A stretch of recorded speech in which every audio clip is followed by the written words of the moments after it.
ये कहानी रजनी वाल्मीकि की है। रजनी वाल्मीकि जो कि बुंदेलखंड के टीकमगढ़ जिले की रहने वाले हैं। 10 साल पहले पति गुजर जाते हैं, लेकिन 18 साल पहले हमारे साथ बैठी रजनी, जिसकी कहानी पे हम बात कर रहे हैं, उसके बाद सफाई कर्मी की नौकरी करती है और अपने बच्चों को पढ़ा पाती है। क्योंकि रजनी ने सोचा कि बिना पढ़ाई के शायद हमारे बच्चों का भविष्य बनने वाला नहीं है। तमाम तकलीफ़ों का सामना करते हुए रजनी नौकरी भी करती हैं, बच्चों को पढ़ाती हैं और 3 लड़कियां हैं, तीनों को उन्होंने ग्रेजुएशन तक लेकर की गई हैं। जबकि हालात ये है कि वाल्मीकि समुदाय के और तमाम जो लड़कियां हैं, जो बच्चे हैं, वो स्कूल तक नहीं जा पा रहे हैं। जी हाँ दोस्तों, नमस्कार, मेरा नाम कुलदीप कुमार और आज हम आपके सामने कहानी लेकर के आए हैं।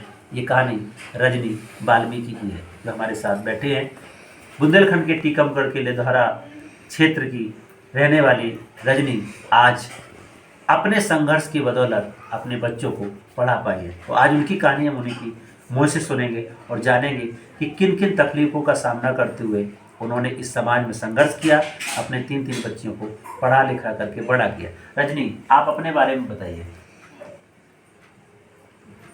मेरा नाम कोई नहीं, आप आराम से बताइए। हाँ। छोटे छोटे बच्चे थे, हमारे पति गुजर गए थे दारू पीने के वजह से, और बड़ी परेशानी में अपने बच्चे पढ़ाए लिखाए बड़े करे।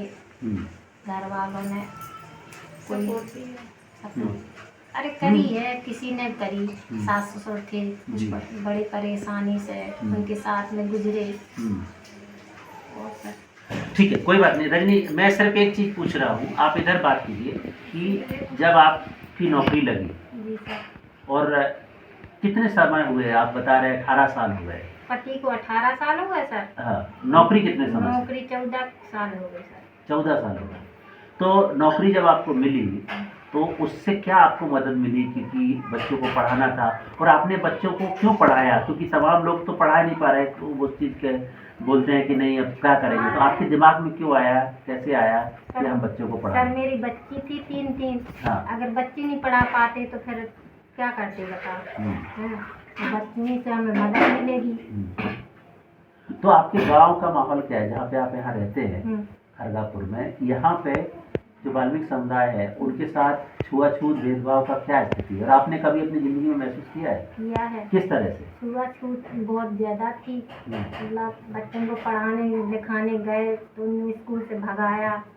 हम गए, उनसे लड़ाई झगड़ा करके अपने बच्चा आगे करे, उन्हें पढ़ाई लिखाई लड़ाई झगड़ा करके अगर बच्चों को जरूर पढ़ाया। तो आप इस खरगापुर में अगर जाते हैं, लोगों के यहाँ निमंत्रण में, शादी में आपको बुलाया जाता है, और अगर आप जाते हैं तो वहाँ कैसे आपको खाना परोसा जाता है, साथ में बैठा के खिलाते हैं, किस तरीके से? आपकी कहानी आज बहुत लोग देख रहे हैं, तो उनको थोड़ा बताइए ताकि जो बाहर बैठे हुए लोग हैं वो जान पाए कि खरगापुर टीकमगढ़ में कैसे लोगों को व्यवहार करते हैं, कैसे उनको खाना देते हैं। नीचे बैठाते सर, नीचे से खाना परोसते हैं, कुर्सियों पे बैठाते नहीं है। क्यों?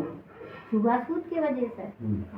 तो आपने कभी ऐसा खाने में गए, कभी कोई घटना आपको याद हो जहाँ पे आप सफाई करने गए हो या आपने देखा हो, आपकी आंखों के सामने हुआ हो, वो बताइए। कभी आपने ऐसा देखा कोई घटना जिसमें आप सफाई कर रहे थे, आपके सामने ऐसी घटना घटी कि नहीं, लोग वाल्मीकि लोग आए तो उसको बोला कि आप अलग बैठ के खाना खाइए? जी सर। भाई है। क्या था, क्या हुआ था?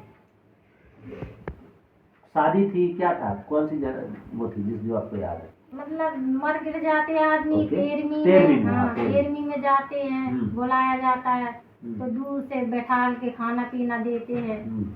अकेले वाल्मीकि समाज को बुलाते हैं मगर इज्जत से नहीं बुलाते। बिल्कुल, तो ये बहुत बड़ी बात जो बता रहे हैं कि वाल्मीकि समाज को बुलाते तो है लेकिन इज्जत से नहीं बुलाते हैं, सम्मान नहीं देते हैं। उनके दिमाग में एक ही बात है कि अरे ये तो वाल्मीकि है, ये तो नीची जाति के हैं। इतनी जातिगत मानसिकता से घृणित समाज आज की तारीख में भी है, जो हमें आज भी बराबरी और सम्मान का दर्जा नहीं दे पा रहे हैं। रजनी ने बहुत संघर्ष किया, 3 बच्चों को पढ़ाया, अपने बच्चों को पढ़ा लिखा करके आज सक्षम बना रही हैं, खुद आज सफाई कर्मी की नौकरी कर रही हैं।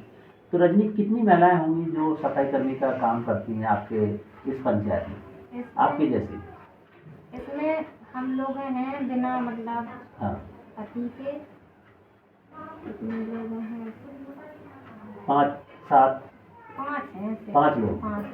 तो सरकार की कौन सी योजनाओं के लाभ मिलते हैं और कुछ योजनाओं के लाभ मिलते हैं? कुछ नहीं मिलता सर, यही है लोन वगैरह देते हैं तो वो तो लेते हैं, और कुछ नहीं मिलते इधर। तो आज आपकी कहानी लोग देख रहे हैं, आप उनको क्या संदेश देंगी? कुछ कहना चाहेंगे कि नहीं वो भी अपने बच्चों को पढ़ाएं? संघर्ष करना है क्योंकि हमारे संघर्ष हम लोगों ने बचपन से किए हैं, छुआछूत भी दिया है, सरकार की योजनाओं के लाभ नहीं मिलते हैं, उनके लिए भी संघर्ष करते हैं। आपकी कोई मांग है?